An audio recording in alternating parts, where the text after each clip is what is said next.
Hello, ladies and gentlemen, distinguished guests. Hello, good morning, and welcome. It is so lovely to see you here.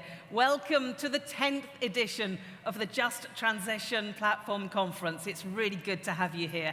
My name is Sasha Twining. I am your host and your facilitator for today. I'm here to make sure that you get everything you need out of today, because we have a lot to talk about and a lot to get through.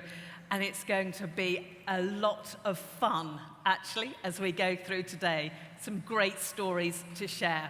Now, it's superb to see everyone here in the room, and it's also great to have you joining us online. So we have a very large online audience today. It's lovely to have you there. If you're watching us online, I will make sure that I involve you as much as I can. In fact, if you're watching us online now, if you could write in the Q&A box where you are, give me your name, where you are, if you're excited. Let's find out who is joining us online. And those in the room today, raise your hands for me if A this ci, is którzy the są z nami first on-site, time proszę you've been podnieść to a JTP rękę, jeżeli conference. to jest wasz pierwszy raz na konferencji. Have a look round, there's quite a few, yeah. Okay, who has been here earlier this year? Okay, right. What about for the last couple of years? Yes, this is the event in your calendar that you will not miss. You'll be very pleased to know that the Commissioner just raised her hand as well, naturally. So it's really, really good to have you here. And as we go through, I'll be finding out all about you as well. In fact, let's have a quick call out. Who's from Italy? I can't hear you. Italy? Oh, what about Germany? Fabulous. France? Okay. Anyone from Spain? Great. Anyone who had problems with the flights and the fog coming into Brussels this morning? Yes. Those watching us online, you'll be very pleased to know you're not having to deal with fog in Brussels. But we have a voice of the audience for you. So if I turn now to Margarita, who has a microphone there. So who do we have online with us today? Oh, let's hear you. Can we hear you on that microphone? People connected from Spain, from Latvia, Finland, Germany. Also outside of Europe, we have from Jakarta, North Macedonia, Geneva, so exciting. Brilliant, we've got people from Jakarta joining us today. Welcome, wherever you are, I hope you're excited for what we have going on here today. So before we get started, just a little bit of housekeeping. You have seen the translation slides, so if we can just see those again. There we are. So that's the Wi-Fi code for the room. We also have online interpretation for you. We have Czech, French, Polish, Romanian, and Spanish online. So if you need the translator app, it's there in front of you. Different codes if you're in the room, or indeed if you're joining us online. Now, today is a day to share best practice. It's a day to reacquaint with colleagues, and it's a day to meet new colleagues, new friends, new peers as well. So who has come here today with the intention of doing lots of networking? Yeah, I'm glad to hear it. So we've actually given you color-coded lanyards. I don't know whether you realized this as you came in. So, quick shout out, who's got a red lanyard on? Fabulous, there's your national public authorities. Got any NGOs in the house? There's a lady there whose hand went up so quickly and so high. Anyone from academia, research? Great, great. So the idea is that we can all find out who we are and have a conversation as well. Now we're going to start our time together today by acknowledging some of the brilliant projects that we have, ones that have really made a significant difference to their community and to their region, to their area. And we're going to really showcase some projects that have helped regions and communities to thrive. And we're going to give thanks to those people by acknowledging them as well. And it is, I have to say, a very special morning for us here, because we are bringing together all of you, but also bringing together with you the Commissioner, who has really steered the way over this. And a very special morning because it is the last time that we will welcome her on stage here at the JTP. So please welcome Commissioner Ferreira.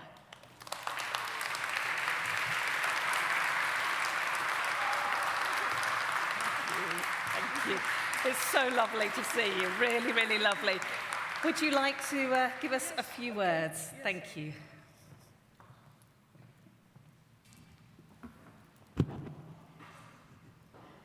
Hello, good morning to all of you here, physically and online.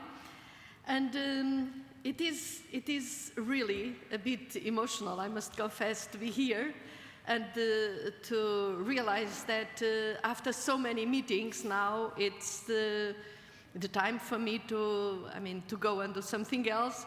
So, in fact, welcome to all of you. I hope you'll go on working very hard along the lines that we have started together. And in fact, it is always a pleasure for me to come and to see, to understand what is happening on the ground. What is not just theory or ideas, but how you are managing to get through with the projects. And in fact, this is already the 10th edition of our conference, and it has been, in fact, an amazing journey. From our initial decision to create this 5 years ago, tabling a proposal for the existence of a Just Transition Fund to support regions, of course, undergoing major economic, social transformation, to the moment where we are seeing the change happening on the ground. And this is the beauty of it. It's amazing to have this chance. This is also, in fact, a very special edition, and Sasha mentioned it, and I mentioned it, because it is my last presence here, the last time I will host as Commissioner of Cohesion and Reforms. And since the beginning, I've known a lot of you. I know how difficult it was to start. I know what kind of obstacles each of you had to face. But I recognize that step by step we are doing it. And this requires a big, big celebration. But this could not start happening if it hasn't been by your drive, your determination, your wisdom, your engagement. And in fact, when I first visited Just Transition territories, I was struck by the diversity of experiences: coal mining regions, peat and shale oil dependent regions, steel and chemicals producing regions, so many different situations. And all this has been transformed by the economic and technological forces that are shaping the green economy. Yet, in all that diversity, I found some common factors.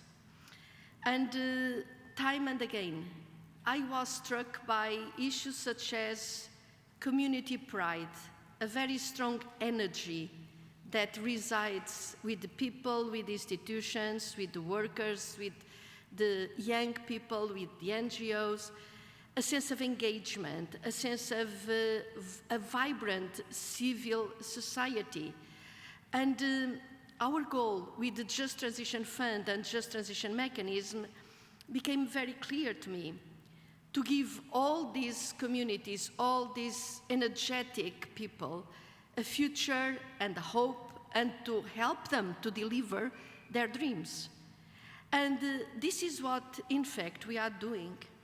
In visiting your regions and looking around this room, I have seen projects which are rooted in a proud heritage. And there is so much tradition so much history, so many memories in the mining areas, in very performant industrial areas that were the engine of the growth of Europe not many years ago, but life changes.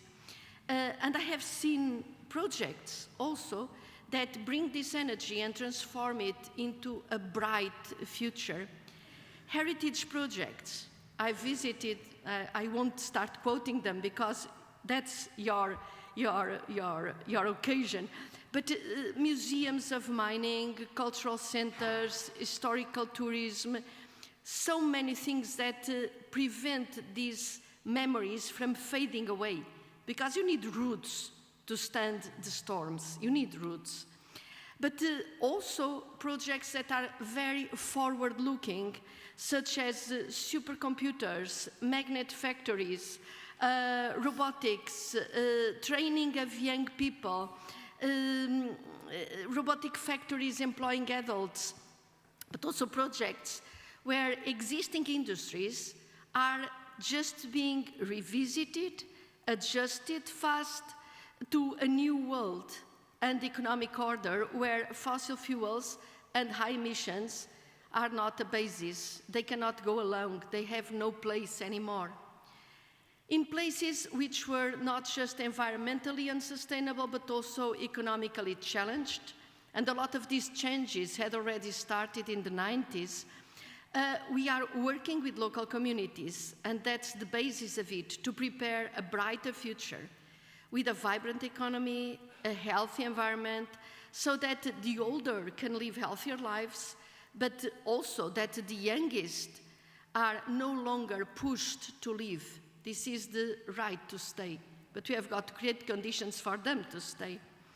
But all this took hard work, and it requires commitment and requires persistence, and it takes a lot of courage, a lot of capacity. We now have new instruments, the Just Transition Fund, the Public Sector Loan Facility, special access to InvestEU, territorial just transition plans for all just transition regions, all of them already covered. All had to be created and made to work by you from scratch.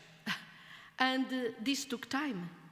But our joint effort is paying, and you are overcoming initial implementation delays.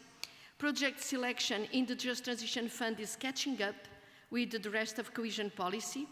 The public sector loan facility is solidly established and with a fast-growing pipeline of new applications.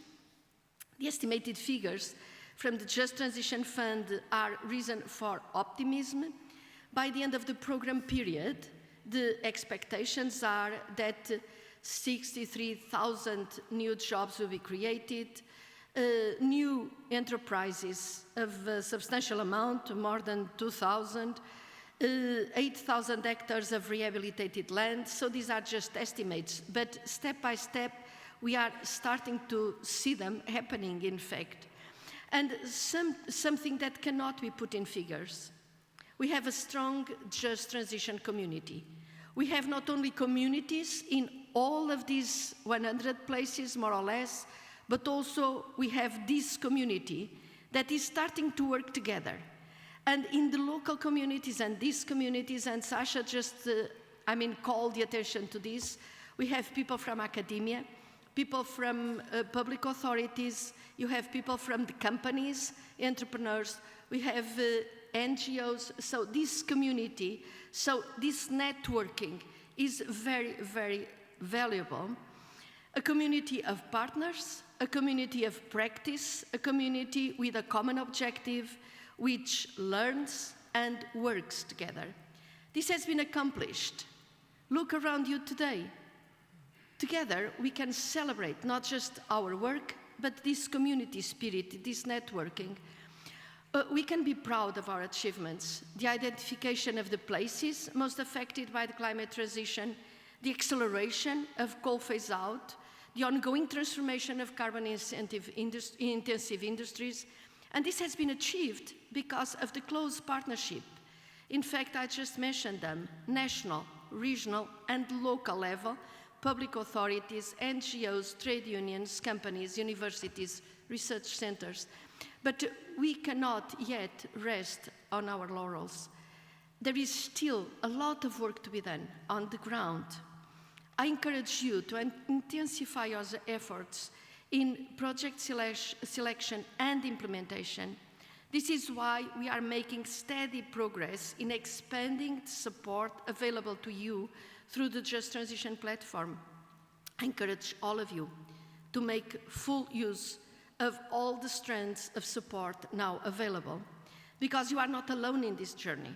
Around this room, you have several examples of projects on the ground. I see them there. I haven't seen them, but I will see them later on, or about to take off. And today, you will hear about numerous work streams of assistance that are available for you at the EU level. Technical assistance, expert support, working groups, a knowledge database, and plenty of shared resources. So let me conclude using the words of the Schuman Declaration. And I quote, it has been quoted so often, but Europe will not be built all at once, but little by little, by concrete acts of solidarity. That's what we are witnessing. This is what we are doing, little by little, brick by brick, building our European home together with these tangible projects of solidarity and economic transformation. This is why I am delighted to open the first ever Just Transition project exhibition. These projects are the bricks of solidarity. These projects are transforming economies, are creating new opportunities, skills, jobs. These projects are building Europe, one step at a time. I hope you all find them as inspiring as I do, and thank you very, very much. Keep on building a better future. Thank you so much.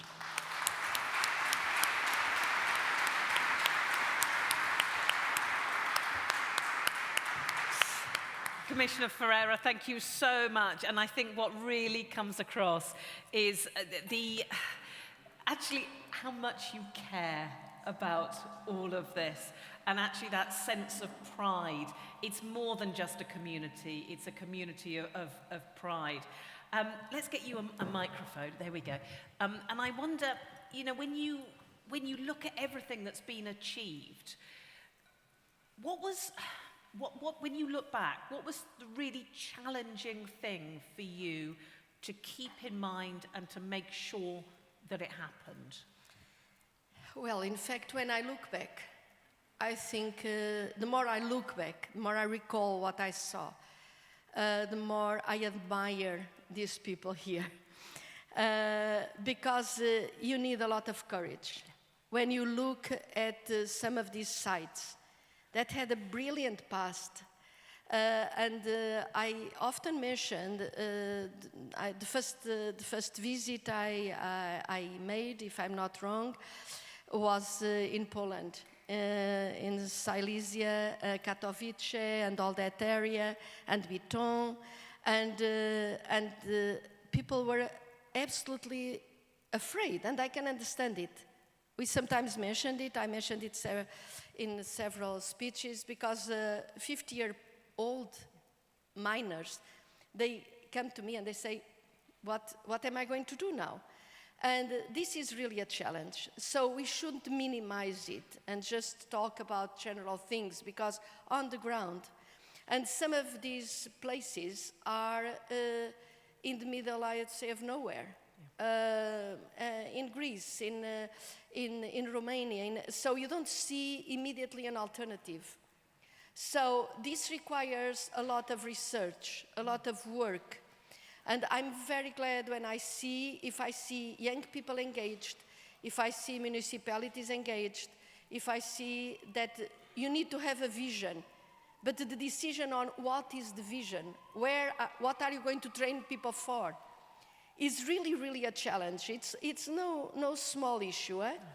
And so I admire. I think it requires also a lot of internal organization, because you have got to work definitely, we talk about it for regional policy, we have got to do it bottom up.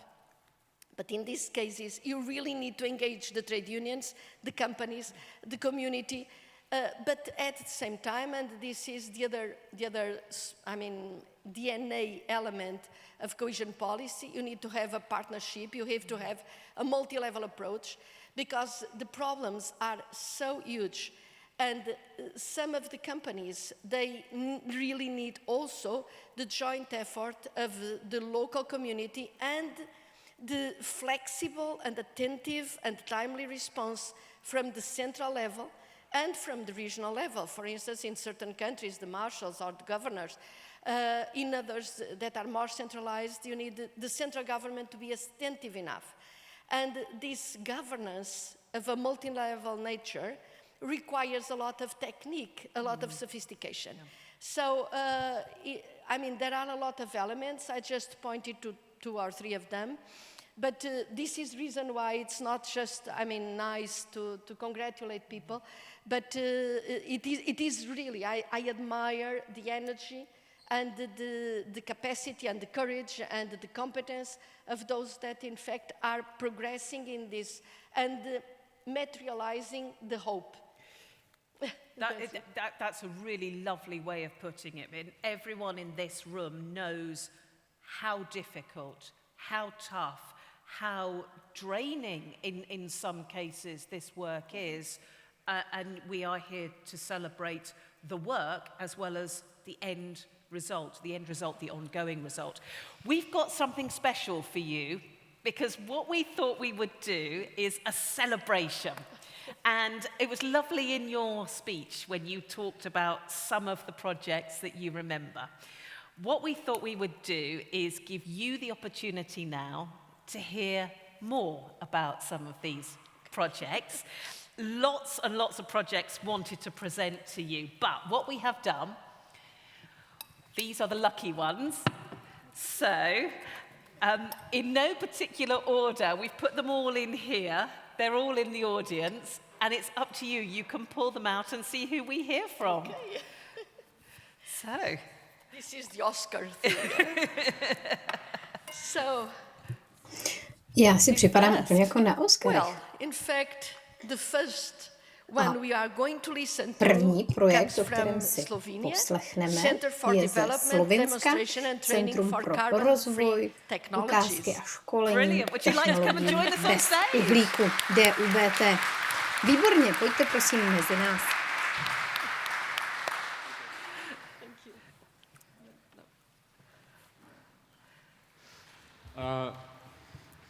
Thank you very much for this opportunity to speak first. Ladies and gentlemen, it is my pleasure to present our project. This is the Center for Demonstration, actually Development, Demonstration and Training for Carbon-Free Technologies. It's situated in the Zasavje region. This is an ex-coal mining region in Slovenia called the Central Sava Valley. And this is an ambitious initiative which is operated under the National Institute of Chemistry in Slovenia. So this center is also designed because of the rich industrial activity in this region, that it would also support industrial activity and R&D development. So the center will span around 2,000 square meters. This is novel state-of-the-art research infrastructure. Some of it it's new for Slovenia, some of it it's new for Europe. And this center is the first research institution that will be operating in the central Sava Valley. So we are quite looking forward to that. And we have quite a bit of plans with that. There are 2 laboratories which will anchor the activities of the center. One is the Laboratory for Development and Testing of Batteries. The other one is the Laboratory for the Demonstration of Hydrogen and Carbon Dioxide Technologies. So a bit of mix, but very important topics for decarbonization. In this battery part, there is some key infrastructure that covers prismatic and pouch piloting lines. There is a special facility with a controlled atmosphere that covers a new generation of batteries, which are able to produce there. There is also the capacity to test larger cells and the capacity to test battery packs, as well as a quite state-of-the-art cutting-edge cryo-FIB tomography nanofabrication device. And in the hydrogen and carbon dioxide part, we have a focus which will focus on material development, on characterization. And these will be materials that will be targeted, will be catalysts, sorbents, electrodes, and membranes. And we will have specialized units there that will enable testing and research in electrolysis, in hydrogen production and storage, and in CO2 capture. And this is covering, including the operation at industrially relevant conditions. This would be high pressure and high temperature operation. So this is very important, coming closer to the market. And just to finish up, we are quite looking forward to have this center anchored around local talents, so local expertise. Local talents will be key, but we will also be attracting promising researchers from around the world. So touch base on that if you feel interested. The other thing is what we want to support is training for carbon-free technologies for both industrial personnel and also for young talents. And this is also how we want to enhance this regional workforce capacity. This is also how we see as a center, as an institution that will be able to anchor and retain and attract so people who are more highly qualified. And to wrap up, I think the vision of the center is on one side to kind of set up this capacity for development of advanced technologies for energy conversion and storage. We also want to contribute to regional and global advancement in green transition technologies. And of course, we want to have a widespread reach. And this widespread reach we want to accompany with various collaboration on regional, international, and national level. So we are bringing this center, and we are quite confident into going towards a carbon-free future. And here we are fostering knowledge transfer, we are fostering early stage development, and we are fostering cross-sectoral partnership. Ilya, Thank you you very much. Thank you. Come and take a seat. Thank you. Ilya, Ghassan, Arsenyek, thank you so much. So a scientific hub, thank you, scientific hub in the region. I'm guessing you want to bring other businesses and organizations into this whole area as well? Yes, exactly. I'm sure as many of the people from mining regions know, so because there is a mining region, there is always the need for energy. So energy-intensive industries are already there. We have at the National Institute, we have collaboration with many companies, but this collaboration is really key. So decarbonizing energy-intensive industries. The other thing which is really an opportunity is that these energy-intensive industries through the years have now upgraded to being, some of them, to being quite sophisticated material producers. So there is a lot of, not to pick out anybody out, but a lot of glassworks, ceramics, semiconductors, advanced electronics, things like that, and many, many other things, which we can now very actively build upon. So these collaborations are growing. We are seeing the center is being set up. So not of all of this is already ongoing, but there is a lot of potential there. When do you want to open? When do you see? What's your time frame? We are setting the center up to be opened, I think, towards the end of the operation. So this will be somewhere spring or summer 2026. 2026. Yeah. Wonderful. This is, I'm talking about operational, launch, because people obviously already working there, but I'm talking about when we will have like full sail. Yeah. Yeah, exactly. When you can say, this is us now. It's brilliant to hear. Really, really nice.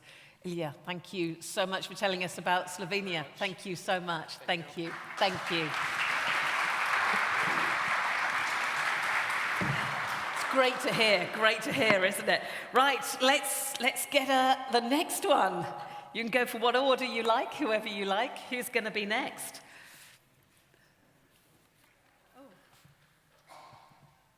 This is interesting as well. Oh. Center of Gaming Industry from Croatia. Ah, Croatia, come and join us. Tatiana, lovely to have you here. Lovely to have you. Lovely to have you. Please do. Tell us about your project, the Gaming Center. Thank you. Yeah, it's really my pleasure to say to all of you good morning, to bring you regards from central part of Croatia, which is not the coast, as you all have the image in your heads when you hear the word Croatia. It's just islands, coast, but it's not the whole Croatia as such. So we are from the central part of Croatia, which is an industrial zone, let's say. And especially Sisak-Moslavina County was famous for its industry, heavy industry, oil refinery, steel processing, petrochemical. Sorry for my voice. It's because of that early flight in the fog. Yeah. So what we are trying to do is to boost this transformation of economy, because all that old industry belonged to the former system of socialism and employed thousands of workers and was not so productive. And this economic shift, it's not easy. It's not easy at all, because there is a tradition of that heavy industry. It's like a part of identity of people living there. Because when you say in Croatia that you are from Sisak, you work either in steel factory or in oil refinery. But as generations are changing, and with opportunities that we gain with the EU, we started in 2016 with the transformation on part of the industry of our region. And in the city of Novska, which is a small city of 10,000 people, we developed the first incubator on game development. Why gaming? Because we wanted to attract young people, young talents, to give them job opportunities that will keep them in our region, and we wanted to attract other young people from other regions. So beside the incubator, we have high schools programs for technicians. We have 6 long education courses on different specific languages in game development. And we started to build our ecosystem, our community. And this center of gaming industry that it's already started and financed to Just Transition Fund, will have a faculty and student dormitory. It's the first phase of the project, already contracted. And the second phase will be incubator and accelerator, because in this first incubator, we already have 85 companies, and some of them are really ready for acceleration phase. And for this incubator, we will direct students on game development to start their careers in this incubator. Sorry. And beside this, what we are trying to build, this gaming center with 4 main components: faculty, student dormitory, accelerator, and incubator. We will bring there a lot of sport facilities, because we also want to show that gaming is not just sitting on the computer. And we have many initiatives promoting healthy activities, healthy life. especially for kids that are using computers, games a lot. So also around this center there will be a swimming pool, sport facilities, not just for gaming community there, but also for other residents. Tatiana, that's brilliant. Thank you so much. Thank you. Come and take a seat. Come and take a seat. There you go. Thank you. And Commissioner, I saw you nodding and smiling actually when Tatiana was saying that there'll be a swimming pool and activities there as well. Yeah. All good. It sounds fantastic. What a change from one thing to another now. This is brilliant. Yeah, this is really a big change, and other cities and municipalities have started to go into the same direction. In Petrinja, for instance, we have incubators and educations for using of drones. In other small city of Lipik, they started to research on artificial intelligence and build their development around that. So it was just like a showcase for many different projects, and they are now emerging into the same direction of green technology, digital technologies. Sounds fabulous. Yeah. Commissioner, I've got a really lovely little story. I wonder whether we could share, because you said you wanted to attract young people in. There's also, you've attracted something quite romantic as well. What's this? Yeah. As I told you, we have these 6 long education courses on gaming, and one girl from Dalmatia, which is the coast, the most beautiful part of Croatia, she went to Novska, and she missed her boyfriend. And then he came a couple of months later to Novska, and they decided to buy a house because the prices of property still are much lower than on the coast, of course.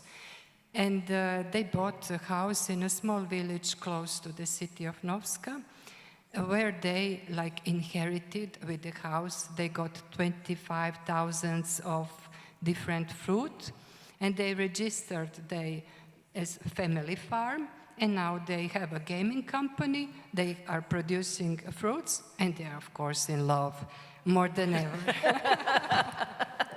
Isn't that lovely? Absolutely.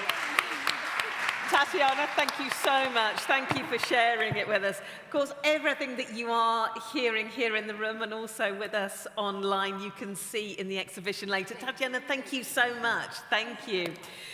Commissioner, would you like to pick another one? We're really mixing them up here. I wonder what will be next. Here we go.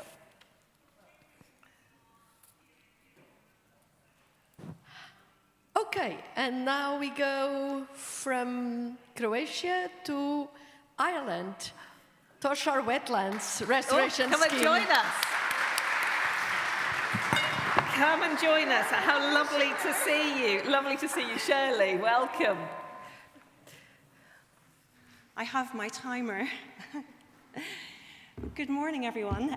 My name is Shirley, and I'm here with my colleague Monica from our project called Toher, a wetlands restoration project for the Midlands in Ireland.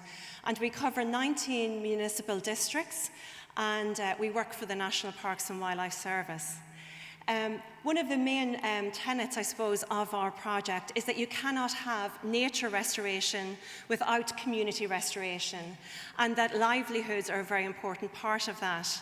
And we are working on the degraded wetlands that exist in the peatlands of Ireland due to commercial extraction of peat for the peat-fired burning stations on the periphery of that.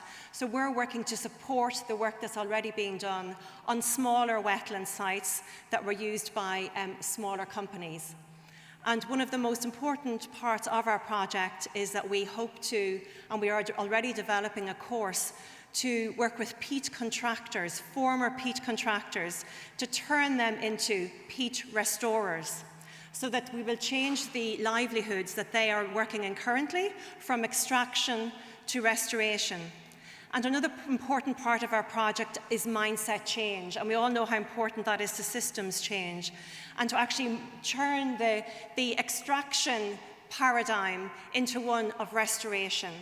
And of course, under the EU Nature Restoration Law, this is a very important policy approach for all of our regions. And so we hope that our project will do that. So we currently have an expression of interest call open to all landowners, all communities, all public authorities in our 19 municipal districts to take part in our project. Whether or not they want to develop restoration plans for degraded wetlands, or whether or not they want to actually do restoration works such as dam creation, improving the hydrology of those sites and improving the biodiversity of those places. We also are encouraging people to look at wetlands in a new way, so look at them for health benefits and recreation benefits, as well as the only, the only use of wetlands in the past was for provisioning, for fuels, and now we're looking at a multi-dimensional resource right across our Midlands region. We're also working on a heritage project and cultural custodianship, looking at the relationships and the identity of people throughout the years to do with the wetlands in the Midlands region. And this, of course, stretches back thousands of years, not just to the current 100 years or the past 100 years of industrialisation, but it stretches right back to when the peatlands began to grow in Ireland. So we welcome you to Ireland anytime. We'd be pleased to show you around, and that's just a short synopsis of our project. Thank you. Shirley, thank you. Thank you so much. Thank you. And they look so beautiful. So beautiful. Really, really lovely. Thank you.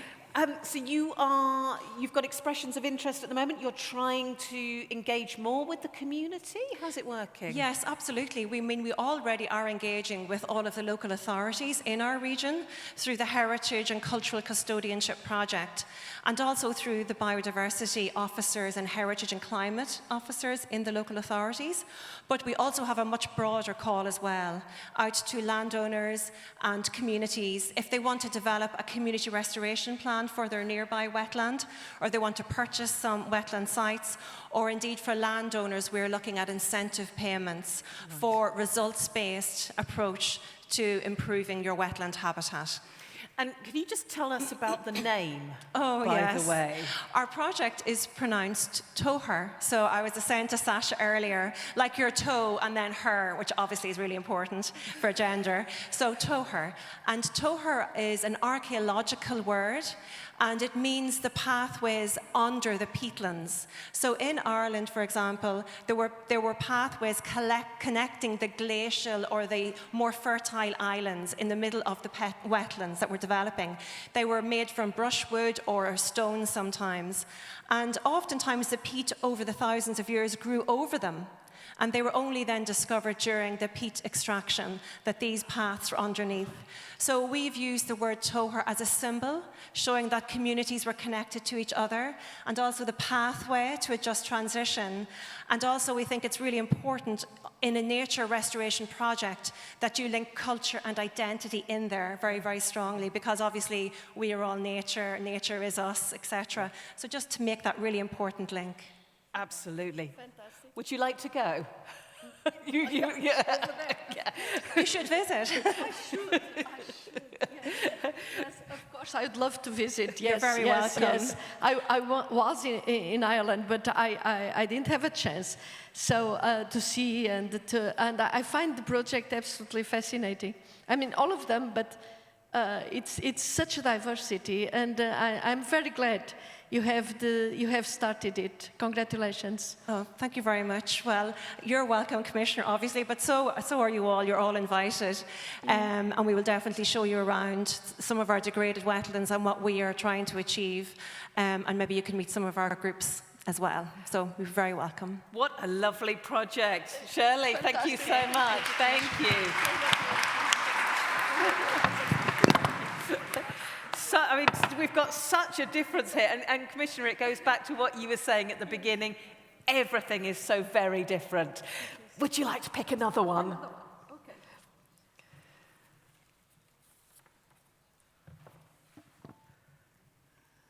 Okay, and now we move east again.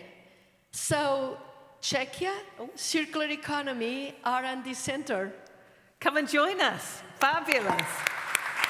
Welcome, welcome. Welcome, welcome. Good to see you. Lovely to have you here, Josef. Honorable Commissioner, ladies and gentlemen, thank you very much for this opportunity to introduce our project, Circ Arena, which is focused on circular economy. We have developed this project in collaboration with our colleague to support transformation process of Moravian-Silesian region by establishing new R&D center. Waste production, waste management, this is critical issue for all in Europe, and circular economy can help solve this problem. This project we will solve in Moravian-Silesian region of the Czech Republic, specifically in city Ostrava and Třinec, where we want to construct new R&D center. These are significant city for our region because there is concentrated heavy industrial sector. Our project team consists of 11 members from research, development, education sector, from private sector and public sector. In the project, we connected three biggest technical Czech universities as well as Czech Academy Science. And we also committed to collaborate with international institutions. We have already initiated a discussion with Fraunhofer Institute, for example, from Germany, and regarding relationship and to choose topics what we want to together solve.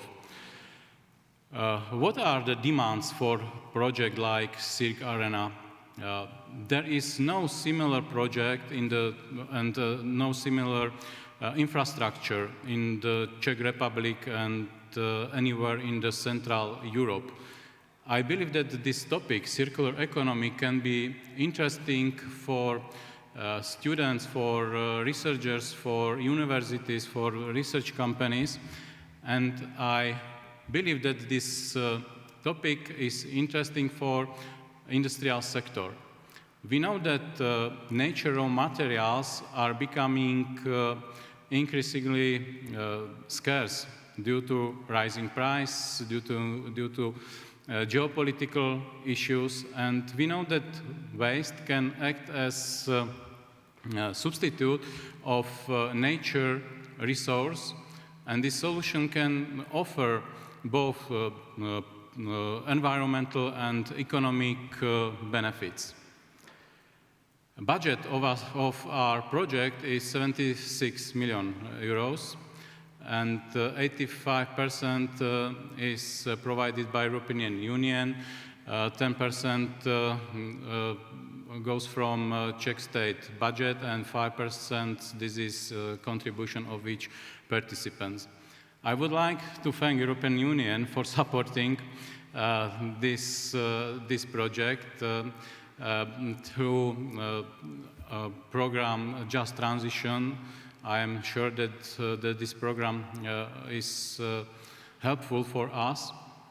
And as I said, our industrial history in our region is very rich. And our goal is to strengthen this industry and make it more sustainable. We aim to transform our industry into one that is not only sustainable, not only renewable, but is beneficial for society.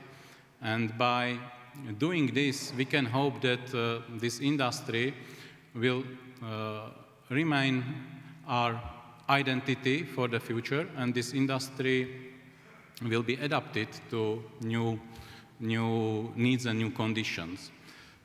This is all from my presentation. Thank you for your attention. Thank you so much. Thank you. Josef Volček, thank you so much. Thank you. Come and take a seat. So a centre for research, design, innovation, bringing everybody together. When are you due to open? When will it start? We are starting in these days because confirmation process was very long, and now we are on starting line. So on the starting line, ready to go. Yeah. Now, it's called Cirque Arena. This is an old arena, is it? What was it? Yes, this is very specific for us. What is it? Cirque, this is clear circular economy, and what is it arena? We want to construct our R&D center in the place where is now old and non-functional hockey stadium. A hockey stadium? Yes, and therefore arena. And there played matches, very successful hockey team in our city. And they played a lot of games there, and our team won, for example, National League. And we have to be sustainable, not only in our idea in relation to circular economy, but we have to be sustainable with relation to success, what our team achieved in this stadium. I like that. It's great. What a good story. Yes, lots of interesting stories. Exactly looking forward, but recognizing the past. It's very interesting. But also in Ostrava, I saw interesting, modern uses of old infrastructures, like this place where you have the musical festival, or this. If you want to describe a little bit, because there is this spirit. I really enjoyed visiting, because you give new uses and new purposes to the old infrastructures, and even the conference center and everything inside this circular thing from the past industry. I mean, it's actually very interesting. So we can see and feel there is a very special energy in the area. We're trying to change our town, which is connected to mining industry, metallurgy industry, and as I said, I hope that our project help to change this to modern time. Definitely, and everyone sitting there involved in innovation and design will have the legacy of that winning team behind them as well. What more could you want? Josef, thank you so much for joining us. Thank you very much. Thank you. Thank you. Thank you very much. Oh, Commissioner, I hope you agree. We've picked some good ones for you. This is absolutely amazing. So, where next? Where are we going now? Where are we next? We are in Estonia. Jovi Digital and Multimedia Incubator Complex. Amazing. Come and join us. Thank you.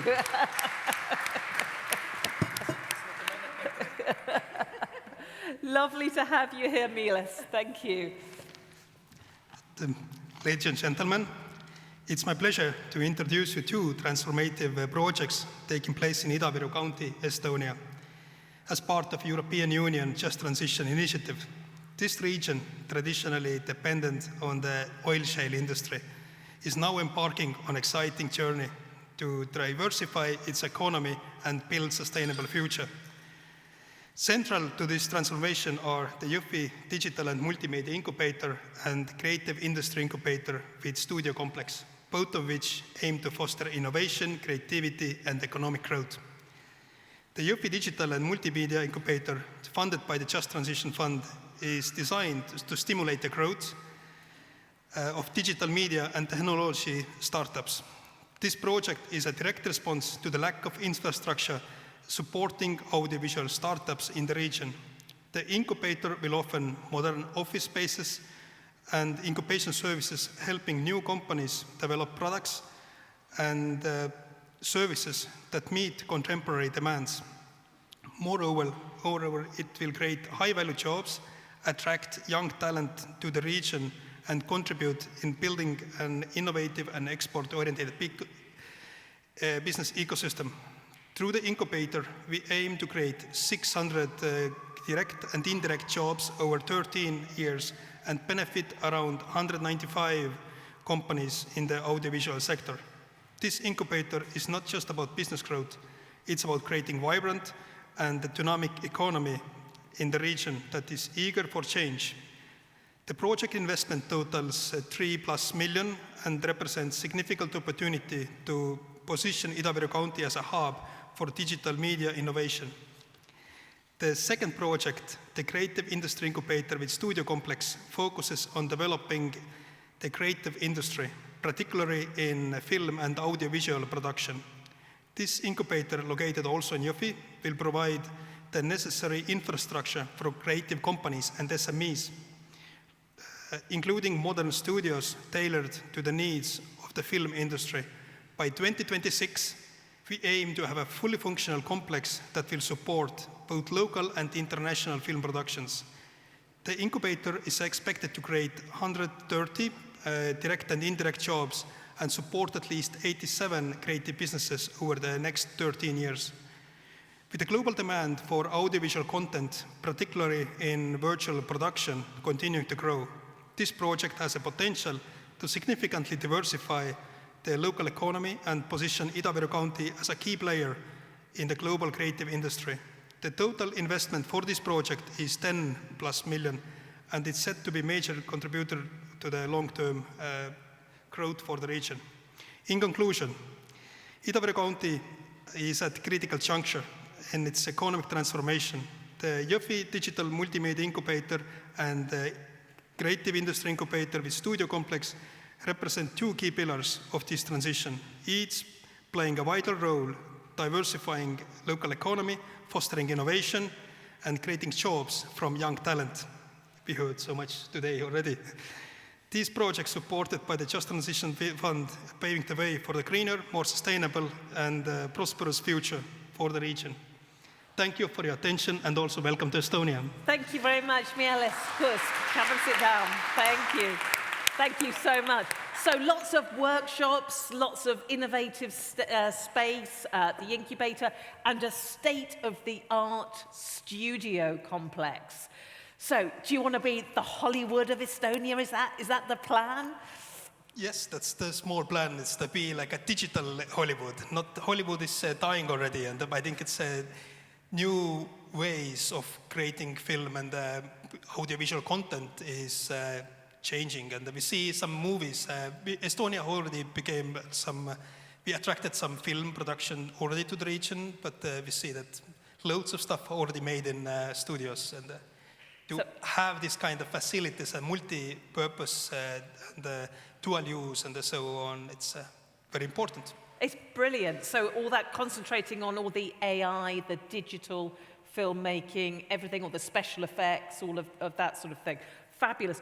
What was the region before? Oil shale region. It's our region is where the all main electricity production came from in Estonia. And we have a long history, more than 100 years in the oil shale and the mining. And but we are very mono industrial region, and the diversification of our economy is the key. And because this is give us the flexibility and sustainability and the long-term vision. I think that is such an amazing example, going from oil shale to absolute state-of-the-art creativity in your digital studio. Fantastic. I mean, amazing. Mieles, thank you so much for joining us. Thank you. Thank you so much. Thank you. Oh, so from Estonia. Oh, amazing, isn't it? It's brilliant hearing them all. And now we are going to Germany with European Center of Just Transition Research and Impact-Driven Transfer. Come and join us. Come and join us. Dr. Amy Walker. Lovely to meet you. Come and tell us about the centre. Okay. Hello, everyone. It's great to be here and have the opportunity to present our research project. So I'd like to introduce you today to the European Centre of Just Transition Research and Impact-Driven Transfer, or the JTC for short. This is a new research centre based at Martin Luther University, Halle-Wittenberg, in Saxony-Anhalt, and this is all based in the central German mining district. We're at the very early stages, so it's very exciting. The focus of the centre is research that relates just transition and coal phase out in an area that's experiencing it firsthand, along with the longer legacies of structural change. And what's really central to the work in this centre is research that connects directly with the challenges that the region is facing and relating to the communities there. So many of the teams involved in this centre have been doing relevant research for quite some time, and this centre really gives us an opportunity to connect and collaborate across the university, across disciplines, and in the wider region.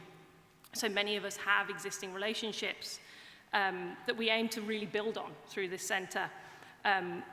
And what's really central to our work is that we have this tangible impact, connecting directly with these challenges. At the core of everything we do is this knowledge transfer, so we really want it to have really practical impacts. And there's 17 interdisciplinary research teams, so there's a good number of us involved, and we're organised into 3 main pillars. So Pillar A, the Just Transition Society, is where my team is based, and we're mostly rooted in the social sciences. Projects in this pillar address many of the things we actually heard from the Commissioner at the start, so questions about participation, hope, the role of heritage in the region, demographic change, and migration and industrial shifts. This is where we're really primarily interested in asking the question that surround the underlying principles of just transition, that no one is left behind. In Pillar B, we have the material sciences, focused on the technological challenges of the transition. So these teams are working on innovations like CO2 storage, sustainable raw materials, battery technologies, and 3D printable polymers. So whilst this research is hoping to drive forward sustainable technologies in general, the goal here is to spark industrial innovation that really stimulates green economy in the region. And then finally, Pillar C addresses the education and legal aspects of the transition. So this includes developing education technologies to reach more rural areas in the region, and looking at the legal frameworks around just transition to really focus on questions of ethics, fairness, and justice, again, returning to these underlying principles of the whole process. As you'll see on the poster as well, we don't have a lovely big new building, unfortunately, but we also have, across all of these pillars, a transfer and innovation incubator. So this incubator is really crucial to try and move this centre beyond just academic work. The goal here is that this is the vehicle by how we make sure our research moves to support things like startups, looking at cooperatives, deep tech ventures in sustainability. And many of these projects should be ideally tied to PhD projects that are attached to our graduate school, which is also part of the centre. So here we're trying to link our academic research with practical, innovative business models. So as I said, we're still very much in the early stages, but our goal is really to make sure our work doesn't stay confined to this ivory tower of academia. We want to contribute knowledge and support to the local community, helping the region navigate the challenges of this imminent post-coal era and find new opportunities for growth. We're really grateful for the opportunity to establish this centre. We look forward to keeping you updated on our progress. And just to say, my team itself, which is currently a one-woman team, is looking at building networks with other people doing academic research across the whole of the EU on these topics, and to try and build a broader network of people doing this kind of pragmatic, policy-focused academic work. So that's my little bit as well. So thank you very much. Thank you. Thanks, Amy. Thank you. Thank you. Grab yourself a microphone. And of course, a one-woman team is a brilliant team. Absolutely. It will be bigger, that's the plan. But yes, for the minute. So, am I to understand this correctly? You've got all of this knowledge, everyone being sort of brought into this that has the knowledge, the research, the ideas, everything going on there. But as you said, it has to be practical, so you've got to get it out into the community. So who are you dealing with? Where's the knowledge going? We've got like a huge range of partners already. So some of these are small NGOs because we have quite a few small communities very close to the coal mines, but we also have partners in other academic institutes who perhaps already have these networks. So we have the Centre for Sustainability at the same university where we work. A lot of it is also about reaching out to business. So we have many business partners. There's a very large chemical industry in the immediate area. It's still early days, so these are the kind of networks we're hoping to start, as well as I said, building other academic connections. So the hope is that whatever problems we face in the region, if our large collective can't help, we actually have an even bigger network that we can draw on.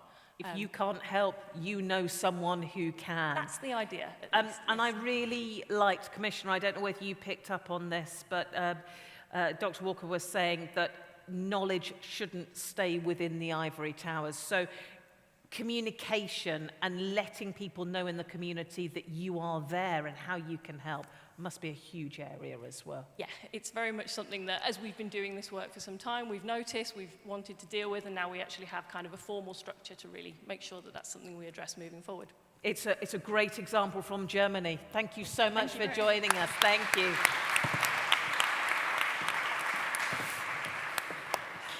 So, a centre of knowledge at the Martin Luther University in Germany. I wonder what is next.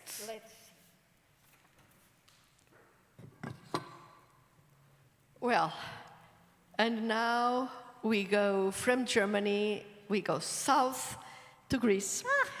Bioeconomy, 360 degrees hub. Demetrios, come and join us. Thank you. Lovely to see you. Come and tell us all about your project. This is the Bioeconomy 360 Hub. First of all, I would like to thank very much Commissioner Ferreira for your support, for our cooperation. It was great, and as you can see, you inspired a lot of people here. It's great. So, it's a great honor and pleasure to be here today to present an ambitious project behind the Bioeconomy 360 Hub in Megalopolis. This great and strategic initiative, part of Greece's Just Development Transition Program, represents a transformative approach to economic and productive activities, encompassing the full spectrum of the bioeconomy value chain, ranging from agri-food to a circular and a digital economy. The Bioeconomy Hub aims to drive the transition from the local economy in Megalopolis, a region historically and totally dependent on lignite. Our vision, our main objective is to support entrepreneurship and applied research and education while creating new business opportunities and jobs. By establishing an innovation zone, business park, a business support center with incubators and accelerators, we are laying the groundwork for sustainable economic growth in the post-lignite era. The hub will be implemented across 4 municipalities: Megalopoli, Tripoli, Gortynia, and Tichalia. These are the 4 municipalities under the JTF. Each site has unique focus and specialization, from supporting digital agriculture and agrologistics to enhancing mountain economies and promoting entrepreneurial spirit.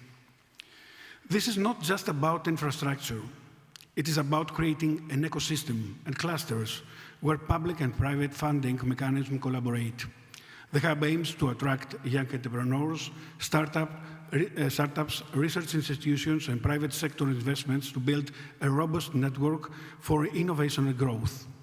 Our ultimate goal is to generate 1,000 new jobs and create a dynamic environment for the growth of business in sectors such as integrated agriculture, pharmacology, food supplements, and alternative fuels. For this project to succeed, it is essential to secure complementarity funding and cooperation. The Bioeconomy 360 Hub aligns with the 3 pillars of the Just Transition Mechanism: the Just Transition Fund, the InvestEU mechanism, and the public sector loan facility through the European Investment Bank. By leveraging these resources, we can ensure the hub's development and operational success. In our region, and especially in these municipalities, we believe that demographic and growth are the main challenges that we have to face. Technology and climate change are the main accelerators of these challenges. So we have to capture these opportunities. We have to make all the appropriate investments in order to transform these markets into new, alive organizations. And we truly believe that we truly believe in the regional and sustainable growth, but this growth has to be financially sustainable, environmentally green, and socially just. Thank you very much. Dimitrios, thank you. Thank you, thank you. Come and take a seat, come and take a seat. And I have to say, when you said that demographics was the most difficult and challenging thing, the Commissioner was just nodding along with you. It's very, very difficult. So you're going from a former lignite economy to something very, very different. So you've got three areas: your innovation zone, business park, business support centre, looking at all of that. How do you see the future for the bioeconomy hub? What would you like to see there? The first thing that we have already done is identify what are the competitive advantages of these regions, of these municipalities. And we are trying to create synergies, clustering, and added value in order to persuade everyone to keep all these talents and all these people in these regions. Yeah. So this is the main scope of this ambitious vision, ambitious project, in order to create synergies between all these sectors: agro, food, logistics, technology, innovation. And we truly believe that we will do. It's so important to keep the people in the area and, of course, attract for new all in. of us. Yeah. For all of us. So important. Dimitrios, thank you so much for coming and joining us and telling us about it. Thank you. Thank you. Thank you, Dimitrios. Thank you so much. Thank you. It's so great to see, isn't it? And I know you were looking at the map and nodding and just like, yeah. Yeah, in fact, this is one of the regions that I also had the chance to visit, and I could understand how important it is to find another line of development for the area, and also to retain young people, to retain knowledge, and the governor is a professor, doctor, and so on. So this mixture of technology, knowledge, and at the same time, the practical implementation is one of the secrets, among several, but one of the secrets of success. So I just wish all the best to you and all the others. So shall I open another one? Yes, please. Yes. We are coming to the end. Yeah. It's just... So... What have you got now? And now we go north. The Netherlands. Women in Techniques for Iermond. Come and join us. Sabine, come and join us. Lovely to have you here, Sabine, and this is a wonderful example. Thank you so much. Let me see how this works. Good. Almost afternoon, everyone. Madam Commissioner, thank you so much for having us today, and it's an absolute pleasure and an honor. I'm delighted to tell you more about our project Women in Techniques for the Eimond, a project that could have never come to life with two of my other wonderful colleagues that are with me here today. Francine Kostijn, Alice van Teylingen. It's amazing to have you guys here. So, I think we all are very aware that as a world, as Europe, as the Netherlands, we have a great responsibility, an urgency to transform and attain the goals that are set around sustainability, reducing the use of fossil fuels and to invent and implement a greener way of working, a greener way of producing. And this means innovation on all verticals. With Women in Techniques, we focus on one of the most vital verticals, the people. Because without the people, there is no transition. So in the Netherlands, during our research of this project, we found that over 50% of the Dutch population, the women, are underutilized in order to fill the shortages in our technical sector. So we are going to activate this untapped source of talent, those ambitious women in the Netherlands that are eager to contribute to this transition of one of our most heavy industrial areas, the Eimond. So stooled on 3 pillars, we promise to find, train, and retain 100 women for the Eimond. So the first pillar is proactive recruitment. So in our business, there is this thing called post and pray or post and hope, where you create an ad or a video and you hope that the right people will come to you and apply. It doesn't work. So with over 15 years of recruitment experience, we will know what it takes to be successful and how to deliver on our promise. The second pillar is our own Develop Her Academy. So throughout their training and education, the women will be coached, mentored, and managed using the dynamics of group sessions and group dynamics to create emotional safety and support them in their own transition in order to, of course, also reduce dropout percentages, not only for the women themselves, but also for our business partners in the area. Our third pillar is diverse link. So I think we can all appreciate that the existing population will also need to transform. When a new group is being entered in the existing ecosystem, new mechanisms, new dynamics, new energies, and maybe even unconscious biases will emerge. So we developed a software tool called Diverse Link based on the power of gamification. So we're going to also help and train and connect with the existing population to ensure the merge is optimal and to also ensure that everyone feels seen and heard. So we needed a champion to join us in our dream. A champion we found in the Just Transition Fund. Our story, our mission, and our passion can truly grow now, and the timing could not have been more right. The time is now for the women to find their way back into the Eimond. I'll leave you with this. So our tagline is the engine to evolution is variety, which we borrowed from the wonderful field of social studies. In order to survive, not only as a species, but also as companies and a larger scope as industries, we need each other. We need each other's insights, each other's skills, and each other's creativity to create and keep growing.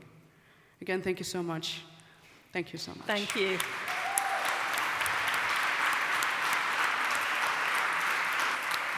Sabine, thank you so much. Thank you. Come and take a seat, grab yourself a microphone. So 100 women, finding 100 women, and then getting them into jobs that they wouldn't maybe necessarily have even considered or have been available. Yes. And then looking after the workforce as they accept in these women as well. Yes. Actually, how has that been? How has it been for maybe some of your clients to suddenly have women coming into an area where traditionally they wouldn't have been there?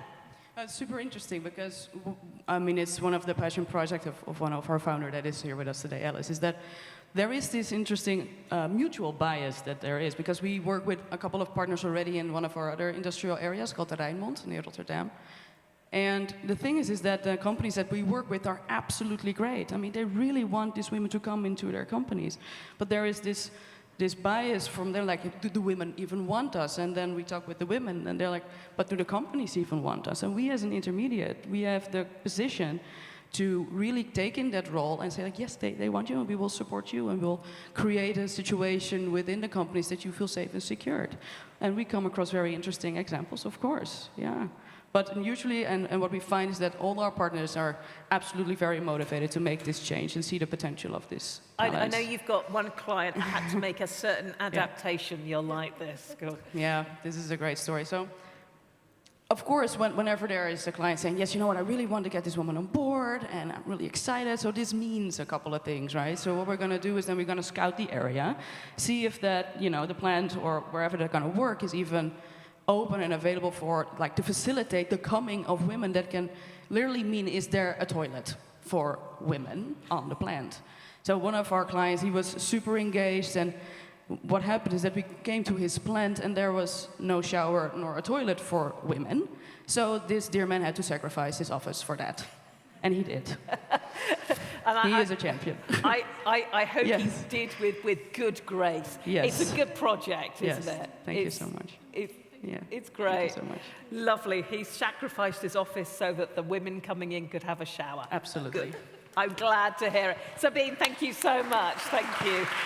Thank you. Thank you. That is fabulous, isn't it? Really, really great. Right, the last one. We have been all around Europe, and our last project that we've picked for you. Okay. What have we got? So now we are calling up north new peatland farming based business in Kymenlaakso, and this comes from Finland. Finland, come and join us. Marit, hello. Hi.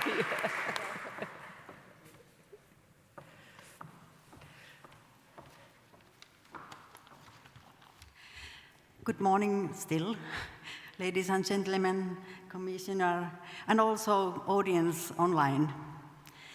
My name is Marit Kari, and my colleague Anna Kempinen is here as well, so I'm very happy for that.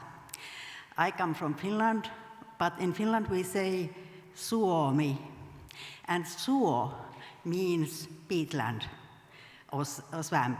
So it's very logical that our project is new peatland farming businesses in Kymenlaakso. To put Finland in European map, you can put it north, but to put Kymenlaakso in Finland, it's a southwest, close to Russian border. So it has the best temperature, sum of temperature in Finland. Okay. In Finland, we have 9 million hectares of peatland. About half of it is being drained for forestry use. Almost half is wild, not drained or under protection. 1%, so it's 90,000 hectares, is being used for extraction of turf or peat mining. But as you know, peat use for energy is declining very strongly, and it's been declining very strongly also in Finland. And about 2,000 hectares of peatland is released annually out from peat mining activity. So we need to find new professions for those areas. And we discuss about reforestation or afforestation, actually re-wetting, restoration, but also wetland farming. And that's what we are dealing with it. The wetting percent or water level can vary a lot when we talk about wetland farming. So different plants like different moisture level. The plants in our project, or we have a field trial, can be categorized in 3 groups. So food, plants with bioactive compounds, and biomass plants. And we have a range of species in our trial. It's because turf mining or peat mining is decreasing, so we need replacement for it. In energy, it's easy because we have wind power, solar power, we have hydropower and side streams from forestry, and of course biogas. But it's not easy to replace it as a growing media for horticultural use. So in biomass trial, we are eager to find replacement or at least supplement for turf in growing media, but also as bedding material in dairy farms. But those biomass plants can be used for many other purposes as well, like construction material and technical use in wastewater treatment and so on. As you may know, Finland has very long sunny days in summertime, but very, very short days in winter. But some berries especially and some other plants with bioactive compounds, they benefit from that long day circumstance. So we get more vitamins and more bioactive compounds in those plants. And we are very happy to see that, for instance, cranberry is doing very well in our trial. And also sugarberry, which is the healthiest berry in the world, maybe. But we also have some other surprising results, seeing that, for instance, rushnut, its tiger nut, is also growing rather well. We also study or measure carbon dioxide on the field. As you know, emissions from turfland or peatland are rather big normally, but the water level is higher and the turf layer is very thin, so we have realized that there are hardly no emissions on very thin turf layer. We are happy to discuss about our project on our stand. Thank you. So please come there. Marit, thank you so much. Come and join us. Thank you so much. Grab yourself a microphone. What is that very pretty, I can't quite see from here, but the very pretty flower that you have on the picture? It's sweet scented by weed. Oh, okay. 5 words. But it can be considered as a biomass plant, but it's great for pollinators, and it also has bioactive compounds. So one plant can be used in many purposes. I like you mentioning that, is it the goja berry? Yeah. Yeah. Very, very good. Very good. Yeah. And very, very black. Yes. And I imagine you are no stranger to innovation and to business. You're very business orientated, your whole group. But, you know, being out in the wetlands, the peatlands, the new peatlands, I bet there was a few differences with how you then reacted in the office when you came in? Yes. My booths are normally covered by turf and also by clay, because the turf layer is very thin. Do you know, I think, you know that a good day's work has been done when your boots are covered in clay when you come in. Marit, thank you so much for joining us. Thank you very much. Thank you. Thank you so much. Thank you. They were amazing. Yes, I think this is really. This is not, it looked a little bit like an Oscar ceremony, but I don't think that's the spirit. Spirit is just to share the variety of situations and to get some inspiration from this. But if you allow me, I think there are some elements that I think we should identify, and I would kind of suggest some of them. I think each region, each area has shown that they did a lot of research on the untapped potential. So what is the untapped potential? And it can be the quality of the soil, it can be the geographical location, it can be the quality of the universities and technological centers that exist. It can be the people that are untapped, like the women or the young people.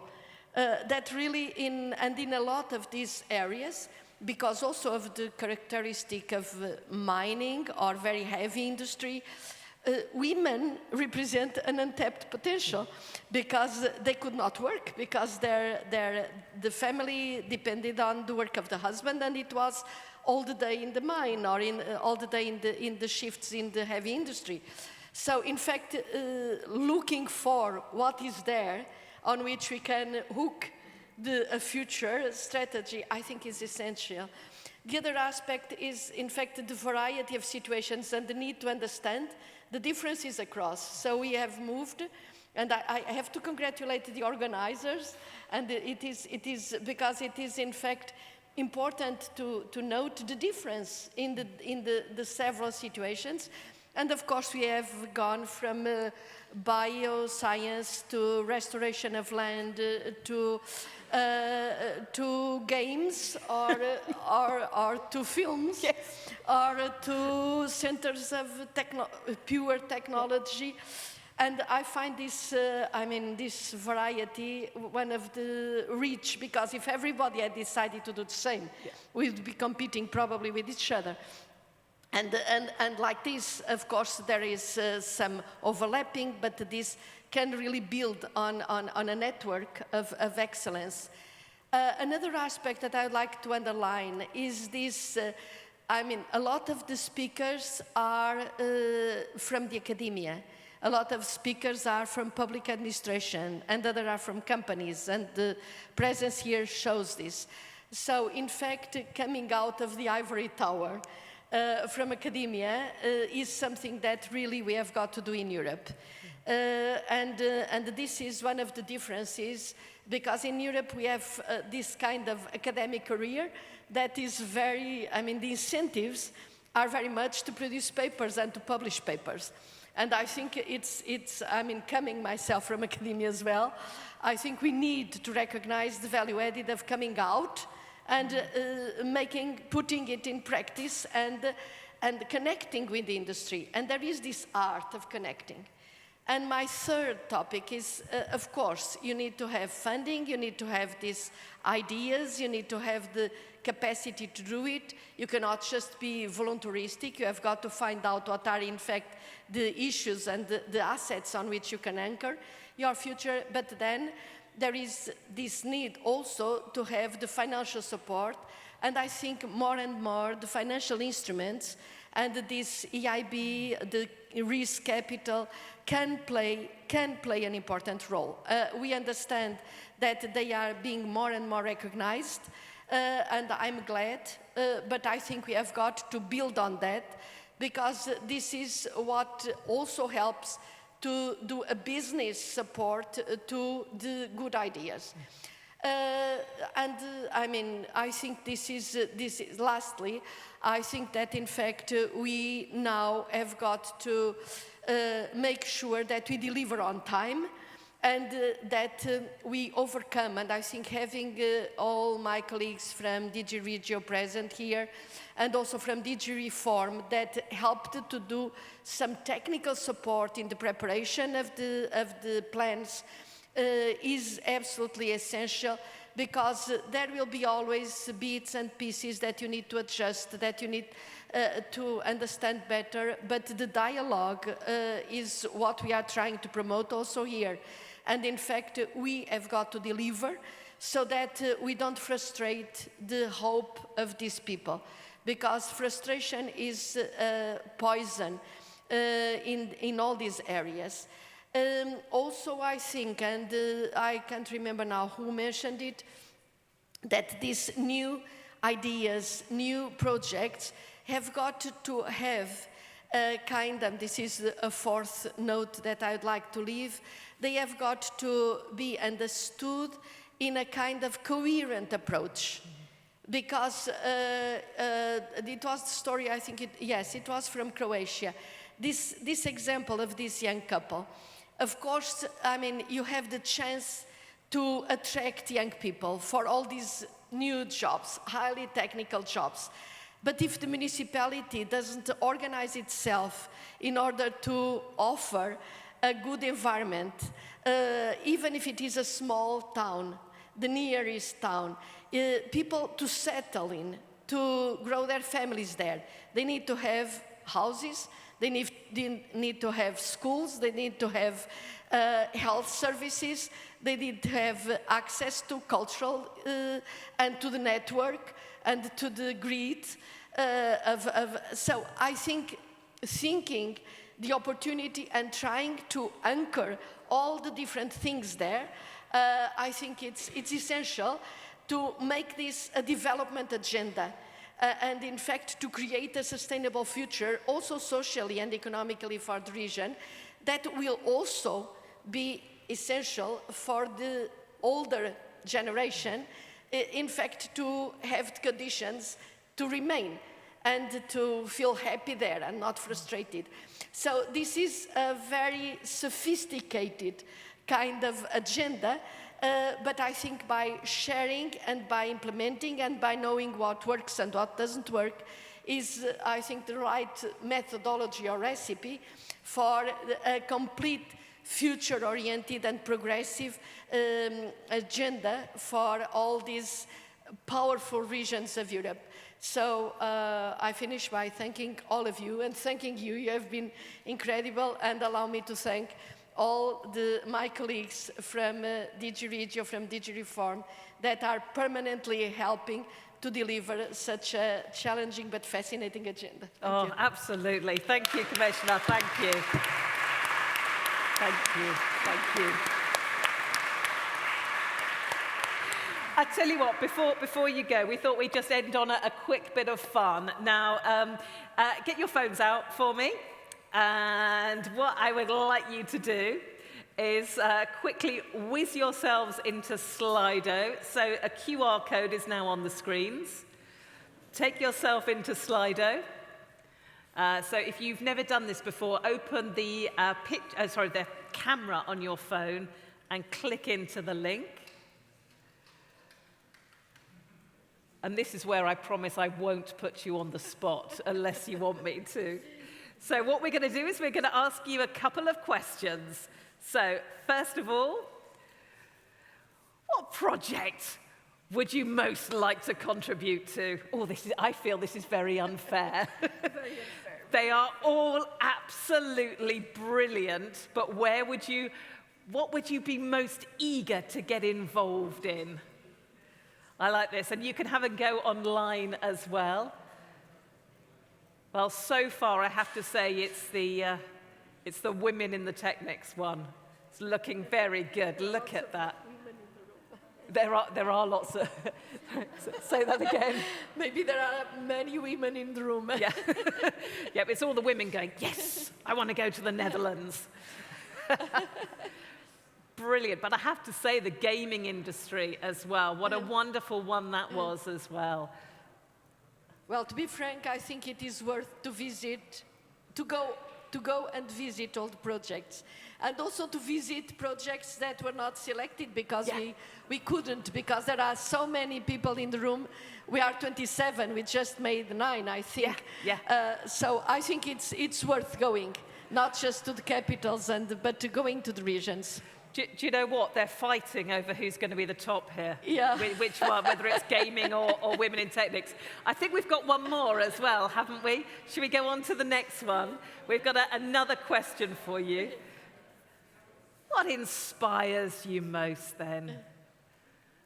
I know you're inspired by all of them, Commissioner. I know you are. I am, because you cannot choose out of nowhere. You have got to build on what you have. Yeah. And this is a very wise kind of approach.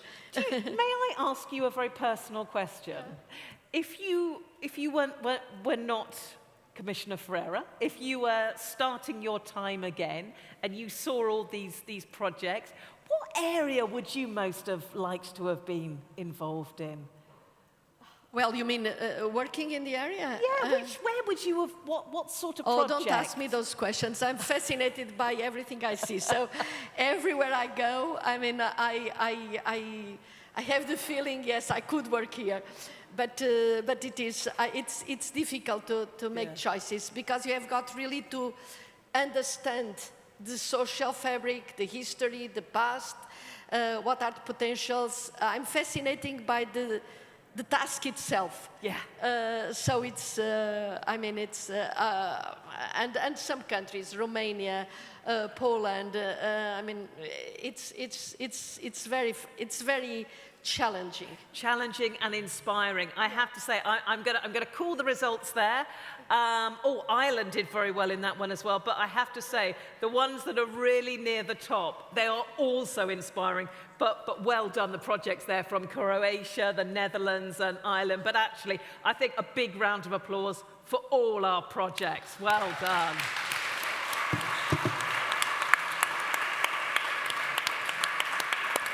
Thank you so much. And of course, all the projects that we've featured are part of the exhibition at the back of the room. They will be there to talk you through and to show you and to share any more information.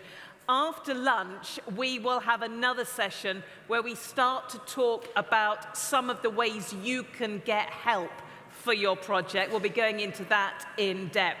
So have a break. We'll see you back here at 1:30. But before you go, ladies and gentlemen, please thank our amazing commissioner here. Thank you so much, Commissioner Ferreira. Thank you. Thank you so much. Thank you. Thank you.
Finland has 9 million hectares of peatland, and a bit over 1% is being used for extraction of turf. Different after-use options for cut-over peatlands are discussed, like afforestation, re-wetting, restoration, and wetland farming. In our project, we study unconventional plants grown on cut-over peatland. Plants in our trial are perennial and typically very modest in the demand of nutrients and liming. Water level has been raised by damming. It reduces emissions but still enables plants to grow. The best survivors seem to be plants like cranberry, willow, sugarberry, reed canary grass, and interestingly, rushnut and sweet-scented towbie weed. Plants can be categorized in 3 groups: eatable plants, plants with bioactive compounds, and biomass plants. We investigate yield, bioactive compounds, carbon fixation, and of course, technical and economic feasibility of farming. We are happy to discuss about our project with you.